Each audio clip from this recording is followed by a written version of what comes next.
Hello and welcome to the Draft Talk podcast. The Draft Talk podcast is your go-to podcast for all your NFL draft needs. Scouting reports, mock drafts, interviews, absolutely everything you could need before the NFL draft. I'm your host today, Brian, and I'm happy as ever to have our three Draft Talk scouts with me today. All right, MG and Stu, how are you doing, guys? Yeah, all good. And in the nicest possible way, I'm looking forward to getting this over with because we're talking safeties. Let's just get it over with.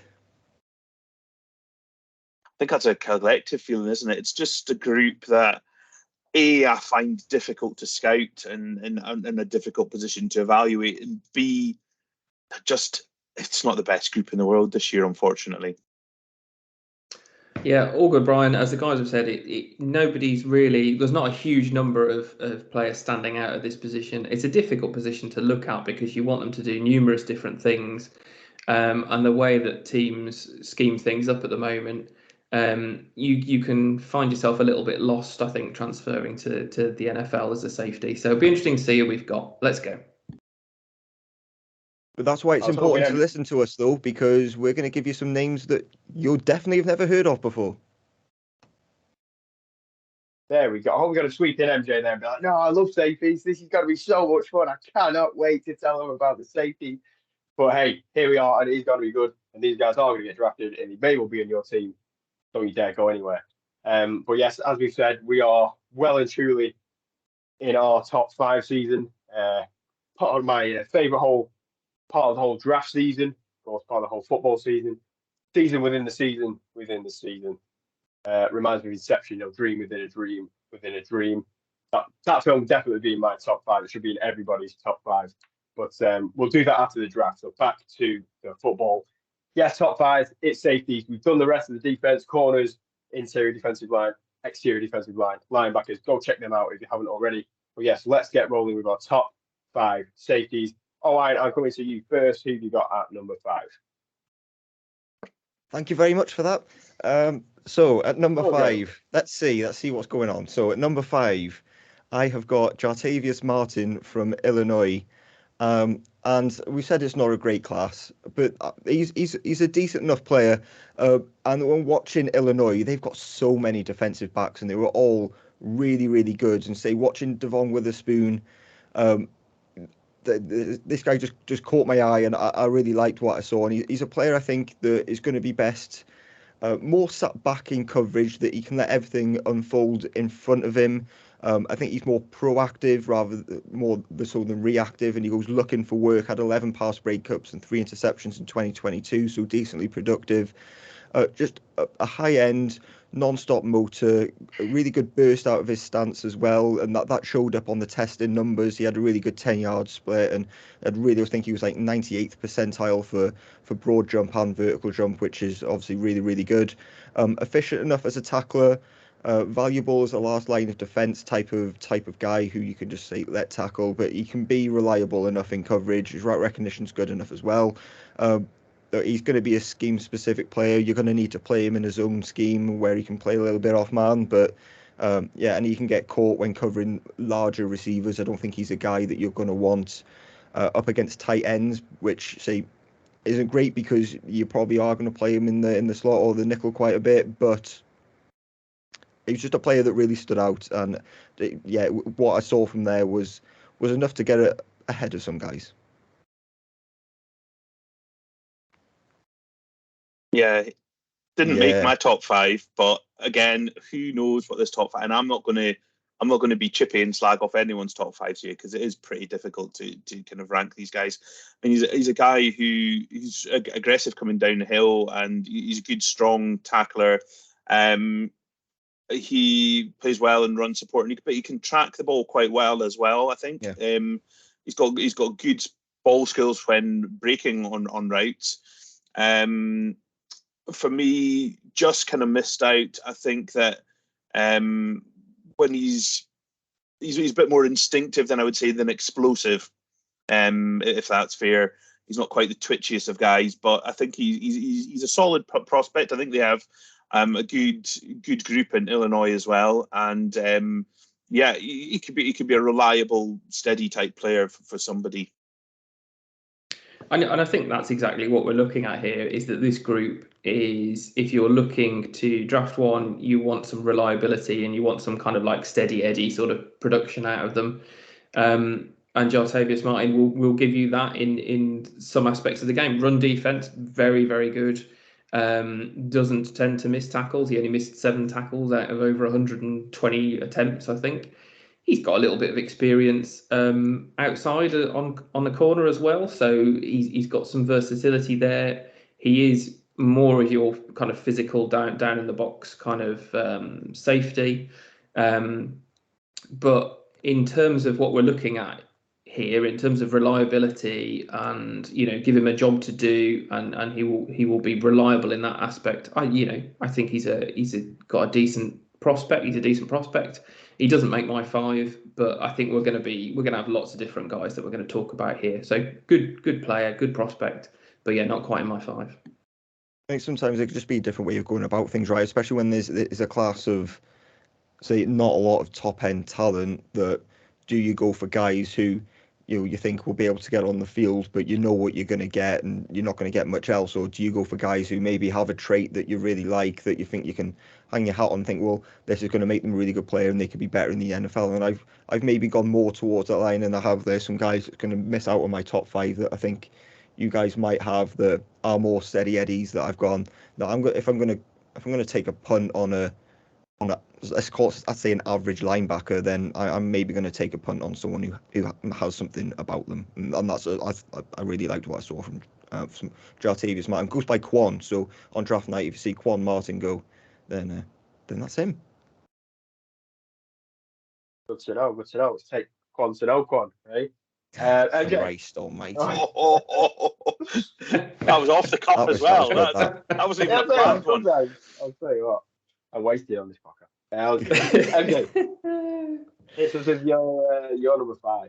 My number 5. Okay, so my number 5, I've gone for JL Skinner from Boise State. And he's a bigger guy. He's 6'4", 210 pounds, but not huge. He's still quite sort of lanky for 210 pounds. He's a sort of a down in the box safety more than anything else. He's got the size that he could be the sort of guy that you're going to line up against tight ends. So he's got that going for him. He's competitive. He's also one of these guys who's willing in the run game, doesn't take snaps off.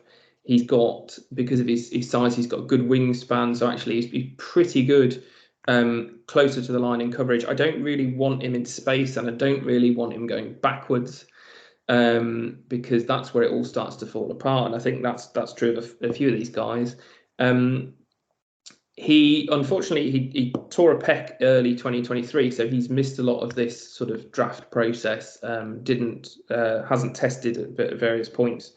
But I quite liked what I saw, and as I say, you're just looking for something in these guys. And I thought that his size, out of all the guys that I looked at, was unique and a bit standout. So I've gone for JL Skinner at 5.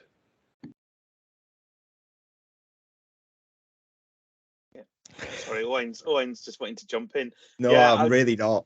No, I don't have JL Skinner in my top 5. He's a big guy. He's one of those, they talk about coming off the bus and looking impressive, and he is a guy who is big for a safety. He's got good straight line speed, but I wouldn't necessarily want him shifting around and changing direction. He's that one who you could line up against these tight ends to try and erase the tight end pass, but I think the better tight ends will get the better of him. Unfortunately, they'll turn him around and have him gone. I think that he's strong, he's physical, but you're going to have to find a role for him. I wouldn't want him being a single high safety by any stretch of imagination. He's going to play much closer to the line of scrimmage. Not top 5 material for me on this one. No, I'll be honest. Yeah, he's not in mine. I really, really struggled with JL Skinner. I'll be honest. Almost, I don't. If you draft him, what do you do with him? Was my issue, right?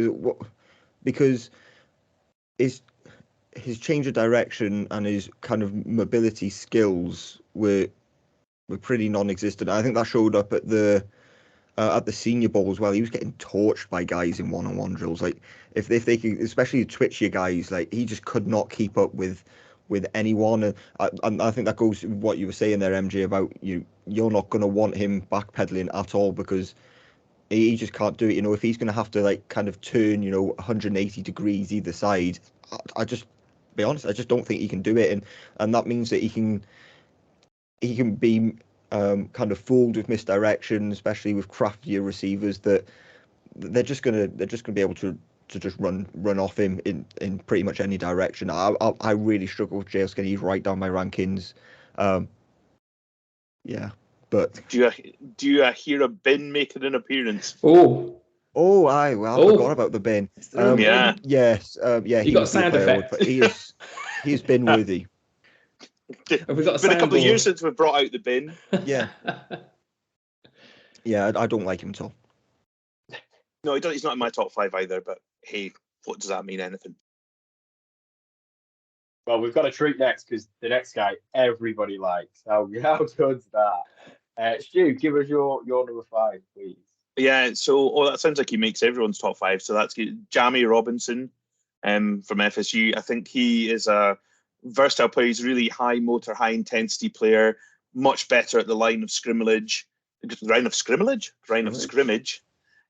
He's a better tackler than he is a ball player, I think. I think he's not great in coverage. I would definitely be wanting him having that kind of robber, kind of roaming role, watching the quarterback's eyes, even being a quarterback spy at times as well. But yeah, physical, hard-hitting player. I really liked watching him, actually, compared to some of these other guys that I watched. He's my number 5. Yep. I like him as well. I've got him at number 4. And he was one of the better all-round players at this position, I thought. I thought you've got that kind of tough physical guy. He's quite feisty. He does like to play on the attack. Strong guy. He was second among the safeties in terms of bench reps at the combine.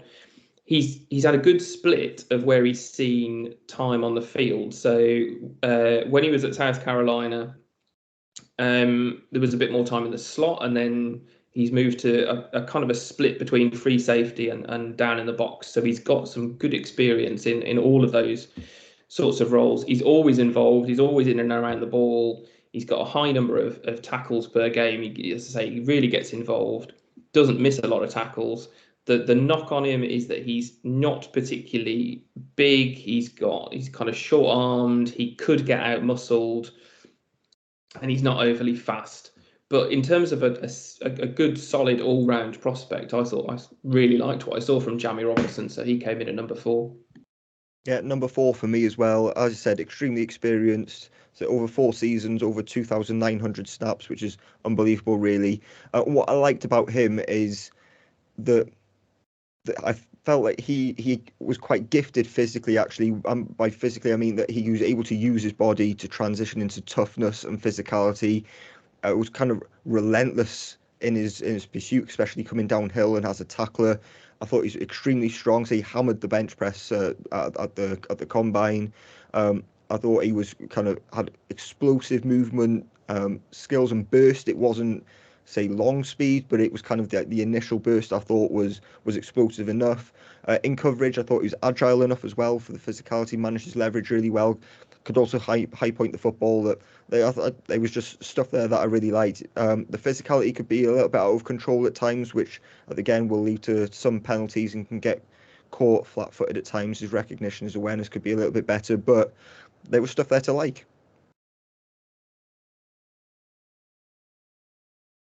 Stuff there to like. What a compliment. Heading on up. How good is that? There we go. Okay, I've had everyone's, well, nearly some 5s and a 4. Do you give us your number 4, please?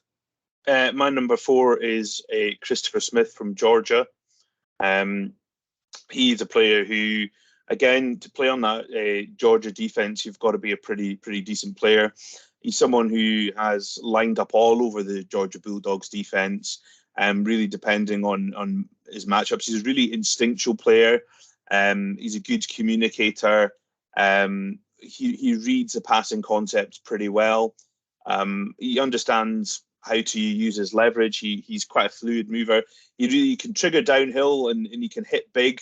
His tackling, he doesn't sometimes wrap up as well, and he can be a little bit indecisive at times, but he is a physical striker when he wants to be.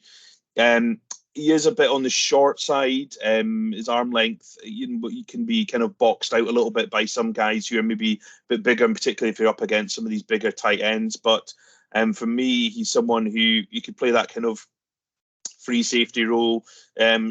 He's got that versatility if you need to move him around, but a good leadership, good IQ, and he's my number 4. He doesn't make my top 5, but he was unique almost in that there are not many guys who that's their speciality, to play deep, that they have the ability to play in that kind of free roaming, free safety role. And he does it very well. And his production he has decent levels of production. I think it was the tackling that probably knocked him out. I didn't really.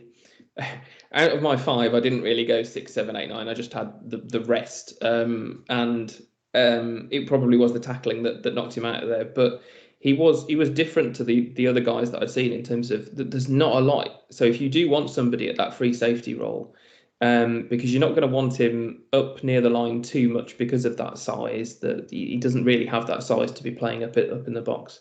But yeah, in terms of free safety, he may well be your best option. I haven't ranked him either. Well, he would have been number 6 for me.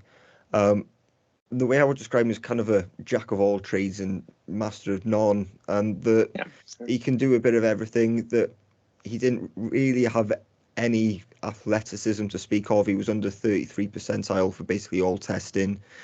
Extremely sloppy as a tackler, as you said there, MJ. That was something I really struggled with. I just seemed to be a little bit behind. He was much better in 2022.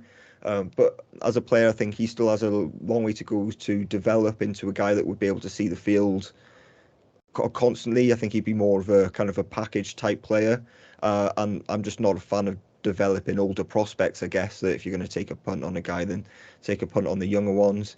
But yeah, does have very good ball skills. That's something that I really did like about him. And I think he's very intelligent. He's very instinctual. But yeah, it just wasn't enough, I'm afraid. Cool. Moving on. Another one we all like. Oh, nice. MJ, give us your number 3, please. Okay, so number 3 for me was Antonio Johnson from Texas A&M. Again, this is big guy. We're talking 6'2", around 200 pounds. But again, one of those guys who's going to be up closer to the line of scrimmage, up in the box, or up in a kind of one of those tall kind of slot covers. The thing is that where I struggled with him was when I was looking through, I was expecting more from this year. And I think he got injured at some point this year, which probably affected him. But actually, his breakout year was 2021, and his statistics there were really good, and his play was really good. But actually, if you look production wise, it's not like he's racking up interceptions or incompletions or anything like that. But he looks the part on the field, and he's another one of those guys with these positions. You need them to have decent footballing IQ. It's all kind of stops rather than being a ball hawk, and I think that's probably where I'd like him to improve. But he does have ability in terms of kind of that burst. He's able to beat blockers, which again I thought was something that stood out for him. But I'll be honest, I got him hovering around the number 2 mark, but then when I looked into it a bit further, I just a couple of those knocks brought him back down to number 3 for me. Go on. Yeah, I have him as number 3 as well. I think he's a guy who processes things really quickly. He's a quick, fluid mover around the field. He's capable enough at tackling as well. It's not something I would have a knock on him for. Yeah, the ball skills is something that is maybe needing developed there as well. But he's plenty quick enough. He's got good size. I think he could play in a variety of roles, but that kind of probably strong safety-ish role is probably where I would think he would be best suited at. I was much higher on him in the summer, but he hasn't had quite such a good year. He's kind of fallen off the radar a little bit. Early, these way too early mocks that you see people, he had him going back end of round 1 type thing. I think he's far away from that now, but there's lots to like about Antonio Johnson. Yeah, I think there was actually quite a lot there to like. I had him at number 2. I came away more impressed with him than I expected, especially going back to the summer. We all kind of knew, and I don't think the evaluations changed that much, especially with the Texas A&M were pretty bad last year unexpectedly, and he strikes me as a player who is going to be much better in the NFL than he was in college. He just needs to find his role, and the team needs to kind of help him to do that. So his size more than good enough, and he's a player who doesn't leave anything out on the field. He gives 100%. He gives us all the time. I think he is a leader on the defense at Texas A&M. I think he'll be able to be a good communicator and leader in the NFL as well. Good length, and I say sufficient, kind of an all-rounder of a safety that I can't quite work out at the moment. That I just like him doing everything, but I would like more of everything at the same time. In coverage, I think he can disrupt routes enough. He's shifty enough.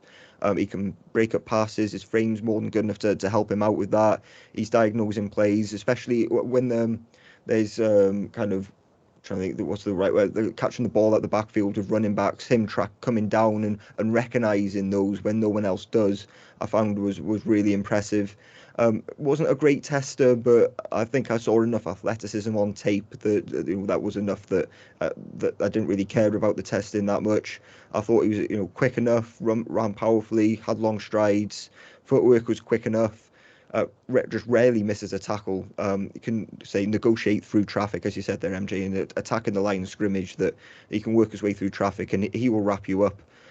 Weaknesses, I would like to be a little bit more fluid. Can play a little bit more physical at times maybe as well, and say that production was extremely limited. Last year I put that down to maybe not getting many opportunities just in the scheme that he's in, but I guess the ball skills have never really been tested, so it's difficult to evaluate them. But I think he's probably a day 2 player. Whereabouts he goes, I don't know, but I think there's a lot there to like. And I guess if you are a team who's in need of a safety and there are options which are quite limited, Antonio Johnson could get pushed up the board for that reason.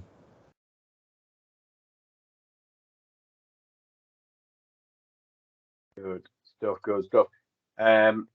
Stu, we'll have your number 2, please, next. Okay, so my number 2, we've been to Illinois and we're going back to Illinois, and Sidney Brown for me is my number 2 safety, because I've probably got an extra safety in there that these other guys are not going to have for various reasons. I think he's someone who can play all 3 downs. I think he's a really quick, instinctive football player who could play down the slot, but I also think he could play a deeper role as well.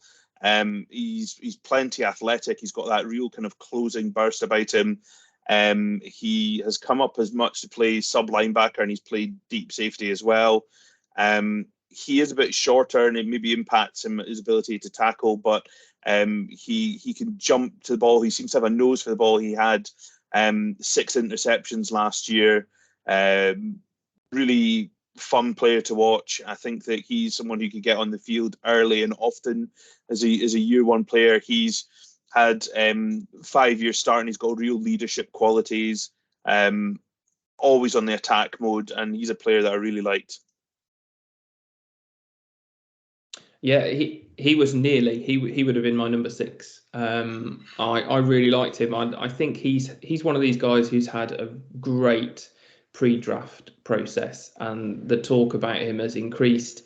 Obviously, he's tested really well. He's probably somebody who's looked at the rest of this safety class and thought, well, if I can do what I can over these months, whether it's in the testing or whether it's in the interviews, I can probably get myself higher up a number of boards and hear my name called earlier than I might have expected.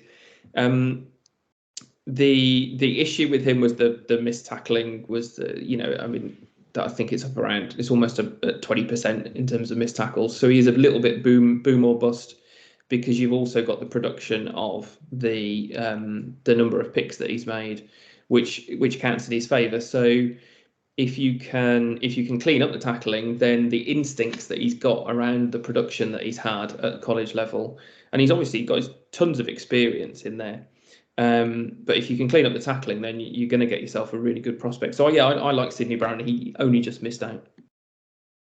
Yeah, I like him too. He was number 3 for me, and it was quite close between him and Antonio Johnson, actually, between the 2 and 3 spots. But yeah, Sydney Brown comes in at 3 for me. As I said, versatile, can play everywhere, really.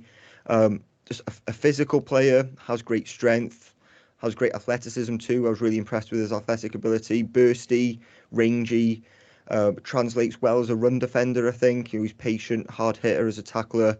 But yes, missed tackles, I had it at 18%, so around that 20% missed rate for his entire college career, which isn't great. Improved in 2022, but say that is something you're going to have to work on. Has played special teams as well, which is kind of important. If you know these players are going to need to do a bit of everything, and he's a good special teams player. Has the ball skills, hand usage, able to take the ball away. Was it 10 career interceptions, 6 of them in 2022? So he's a player that's really come on in his senior year, performed really well at the Senior Bowl as well, and I think that was say enough for him. I think he's shown good enough instincts to be able to stick with receivers in his routes as well, that he can do a bit of everything. And so I think Sydney Brown's done enough. And again, I think he could be one of those guys that goes day 2. Lovely stuff. All right, we're sort of wrapping it up now. MJ, who's your number 2, please? Okay, back to me. So I went with somebody who I thought was a real kind of steady Eddie, Mr. Consistent at number 2, and that's Jordan Battle from Alabama. 3 years, last 3 years, his consistency has been just really up there with the best of them. I mean, if you obviously we don't go solely by things like PFF, but if you look at his PFF grades, they are over 80 across the last 3 years, especially in coverage. And he knows his role. He's got good size, good speed, good kind of frame for this position. He comes in just over 6 foot and he's about 210 pounds. He's got versatility because he's had so many snaps. He's played in a number of different positions. So again, he comes into this kind of jack of all trades kind of marker with him. He's got some impressive pick sixes on his resume as well. He's also able to come downhill. He's able to break the lines. He's able to blitz, but he also has that ability to be good in coverage.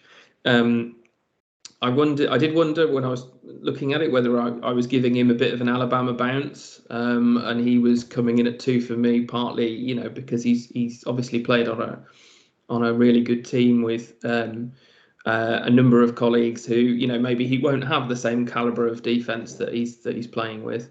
But yeah, I just thought in terms of this position group, absolute steady Eddie, Mr. Reliable, Jordan Battle coming in at number 2.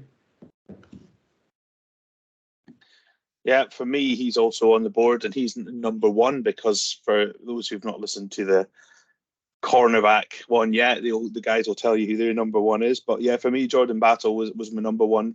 MJ's covered it quite nicely. I think he's someone, you don't play 50 games for Alabama if you're useless, is my take on it. But I think there's more than that, just not because he's not just played for Alabama. I think he's someone who makes intelligent plays, both in the run and the pass game. I think he's got nice movement skills. He can close from that 10 yards or so into people. He is a technically pretty good tackler. I think he can be physical and aggressive when he needs to be. In pass coverage, he does well. He moves well. He's got nice hip movement. He's got good speed. He can keep up with plenty of guys. He can move sideline to sideline pretty well. I think he reads and diagnoses routes really well. I think he might struggle against some of the more explosive players, as he's not absolutely explosive, but he's got lots of high end traits that I like. And yeah, for me, notwithstanding the obvious, he was the next guy up for me. I haven't ranked him. Yeah, I'd worked that out. He's a player that kind of just got lost in the crowd in these guys, and especially being at Alabama and watching him almost last year as well. That I just wanted more there, and he's a player that for me should have come out last year. And I would agree with that. No question in my mind that he should have come out last year. And then, I watched him last year. I had his evaluation written up for last year, expected him to come out, and it didn't happen. And I'm not sure I saw any development from last year to this year. I saw the same prospect. Actually, I think I preferred the tape in 2021 to what I saw in 2022.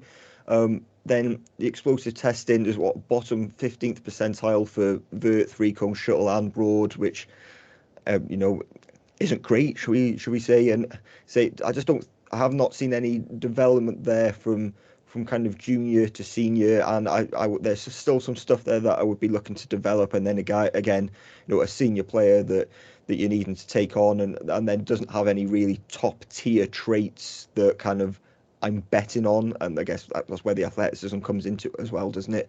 But I think he'll be a really consistent player, probably out of this class, probably the most consistent. Exactly what you get from Jordan Battle. The way I see it, I don't think he is what right now is what you're going to get in the NFL. I don't think he ultimately changes that much, is because I think his floor is here, but I don't think the ceiling's any higher than what we've seen. I don't think that what Jordan Battle is right now is exactly what you're getting. Very intelligent, very consistent. He's physical too. I just question kind of the high end productivity, especially with the ceiling. I think already basically being reached is how I've evaluated it. I just saw the ceiling for some of these guys being a lot higher, but that's no slot on Jordan Battle. I think if you're wanting safety production in year one, then I don't think you're probably going to go wrong with Jordan Battle. Just an aside, I don't know what you guys think, but often these guys who you think are going to come out and they go back for a year chasing a championship, which is what I think Jordan Battle did. He thought he was going to be in with a shout of winning a national championship. I don't know if they're always focused on their own development, and you find that, I don't know, do you find that they just have that 1 year where they've not really progressed because they've been almost so focused on the team and so focused on trying to win a championship, they've almost forgot a little bit about themselves, and I've seen that with players as well, and I wonder if that's maybe where the kind of that year for Jordan Battle comes in. Yeah, I completely get what you're saying. I almost saw it the other way, and kind of my worry with it was that you can go to the draft advisory board and they give you a preliminary grade, and was he maybe not happy with that? That came into my head. I wonder if maybe they gave him a grade which he didn't like, so he went back. And then you think what you're saying about Alabama should have been a lot better this year than they ended up being, but then again you're taking, hindsight's a nice thing, isn't it? You can go, well, actually they weren't great this year in terms of they lost some important games. Was it really worth coming back for? But I guess they were always going to be favourites to win it, and then didn't end up going. But yes, it's an interesting way of viewing it, Stu. I kind of viewed it the other way.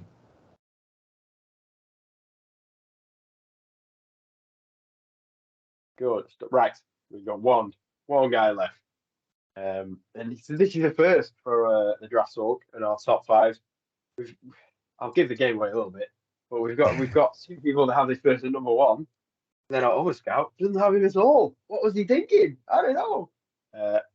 You may already know what's going on. If not, you'll figure it out. But go on, MJ. Who's number one? Okay, so number one for me is Brian Branch, back to Alabama again. And this is somebody who, if you've been keeping up with the draft, you should know that there's an awful lot of chatter about Brian Branch, because he falls into that category of he will be on everybody's boards in terms of the player that he is. He'll be right up there as one of the best prospects coming out of the college game. But in terms of the things like positional value, a lot of the chatter is, where is he going to go on night one?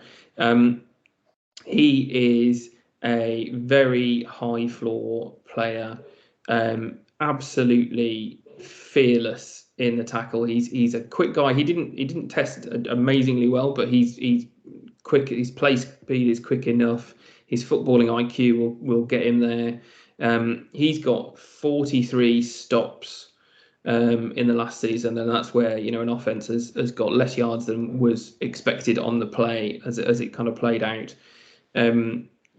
Again, always in and around the ball. He doesn't miss those tackles. He's got one of the best kind of the best missed tackle rate, if you see what I mean. He just does not miss. And he's, as I said, he's agile enough.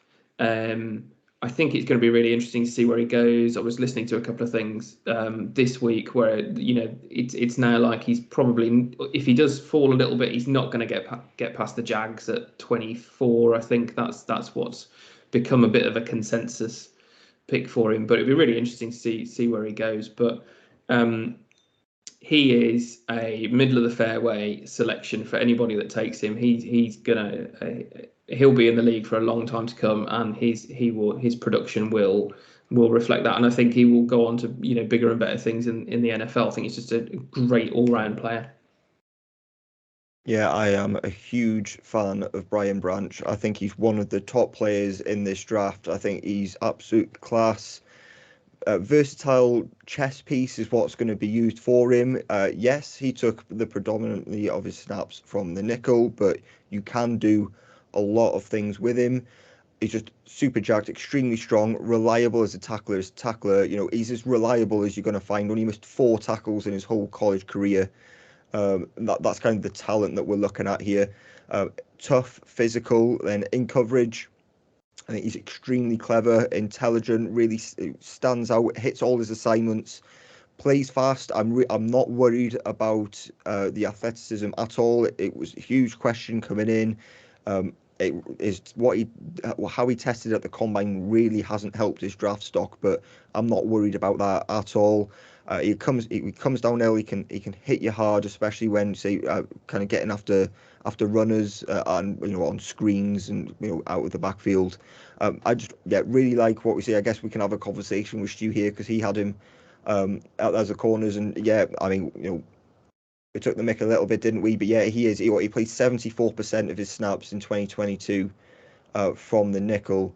But I would classify him as a kind of a nickel slot who you will have playing some safety rather than kind of a nickel that you're going to have playing on the outside. I don't see that role from him in the NFL. So I guess just placing him in, he's a defensive back rather than anything else. Oh, calling a defensive back, that's a cop-out. No, he can play all over though. I know, but he can't he? But it's well that he can do everything. It's just personally, I wouldn't have him kind of playing what they would call a true corner. I wouldn't be placing him there. Whereas I would be quite happy for him to take snaps at safety. Yeah, and for those who haven't listened to the cornerback episode yet, please do. It's not. Brian Branch is not on my safety list because I hate Brian Branch, a player. I think Brian Branch is amazing. I absolutely love Brian Branch. He's one of my favourite players on the draft, and I'll sing the praises of Brian Branch all day long. But I ranked him as a corner, as I see him as a nickel corner, and I believe that's what he's going to be, and that's what I would be drafting him as if I was in a draft room. Nobody will give me a job anyway, so it doesn't matter. But if I was in a draft, that's what I would be calling him, and I would be listing him amongst those corners. And I had him ranked as corner 3 with 2 really good corners in front of him. So I absolutely love what you guys are saying about Brian Branch. I just see his positional value maybe slightly differently from you guys, but player-wise, top drawer, happy to have Brian Branch on any team. It's been interesting, hasn't it, recording these, the cornerback and the safety ones. This is potentially the most difficult to do because of the roles that they play. We could have really split it out and gone, right, let's do the top 5 outside cornerbacks. Let's do top 5, box safeties. And then you get into the ones that get classified, as you said, there's more than him who kind of, when you're reading some of this stuff, they get classified as defensive back more than cornerback or safety. So there's numerous different roles that these guys can play, and I think Branch is one of them. We've listed a couple of others there where actually what is most positive about them is that you can play them at different positions on the field. They haven't just got one particular role, and I think for this class, that is really important, because some of them, as we've said, we've scratched around a little bit and we've joked about it. Some of them, the reason they will get drafted is because they've got that kind of versatility to play a couple of different roles. And with the way defenses are lining up these days with their formations, that's pivotal. Yeah, and it's mostly at this point, we're taking the mick out of each other, but at this point, it's just classification, isn't it? That, Branch is labelled as a safety in college, and that's what you go with. And you could even say the same about, I've got Jatavius Martin at number 5. It plays a similar type of role, to be honest. It's just all a mixture. You talk about the top slot guys, you're probably talking, for me, it would be Jatavius Martin, probably Clark Phillips, and then Brian Branch. So it's just, it's much of a muchness, really. But yeah, it's just for classification reasons. Bit of admin. Admin, I like it. But the last thing we need is an outside corner top 5, an inside corner top 5, safety top 5. It could get a little. We've already run out of time. I would have to start it in like November or something. Yeah, and that's top 5 are actually going to be after the draft. Yeah, only kidding. We'll put them in. And if you've been taking notes, I'm sure you have, you'll figure out we have tight ends and quarterbacks left, which should be pretty exciting. Both are a decent class we've got this year, so that's plenty of stuff to talk. Plus, we're going to try and squeeze an extra little special one in before the draft as well. Well, that's all we've got time for today. Thank you for listening. As you know, check out the website, 99yards.com, Twitter at 99yards. Plenty of stuff all over there. Check out all the other pods, they're all fantastic. And that's it. We'll see you soon. Thanks for listening.